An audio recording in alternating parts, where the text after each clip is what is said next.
పిల్లలకు నేర్పించవలసిన 6 ముఖ్యమైన శ్లోకాలు. మొదటిది ప్రభాత శ్లోకం.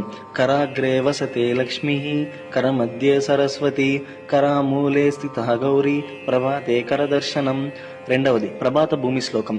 సముద్రవసనే దేవి, పర్వతస్థన మండలే, విష్ణుపత్ని నమస్తుభ్యం, పాదస్పర్శం క్షమస్వమే. 3 స్నాన శ్లోకం. గంగే చ యమునే చైవ, గోదావరి సరస్వతి, నర్మదే సింధు కావేరి, జలేస్మిన్ సన్నిధం కురు. 4 నమస్కార శ్లోకం. త్వమేవ మాతా చ పితా త్వమేవ, త్వమేవ బంధుశ్చ సఖా త్వమేవ, త్వమేవ విద్యా ద్రవిణం త్వమేవ, త్వమేవ సర్వం మమ దేవదేవ. 5 భోజన పూర్వ శ్లోకం. అహం వైశ్వానరో భూత్వా ప్రాణినాం దేహమాశ్రితః, ప్రాణాపాన సమాయుక్తః, పచామ్యన్నం చతుర్విధం. 6 నిద్రా శ్లోకం.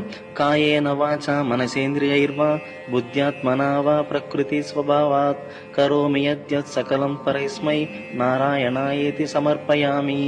ఇటువంటి మరెన్నో విషయాల కోసం మన ఛానల్ని సబ్స్క్రైబ్ మరియు ఫాలో చేయండి.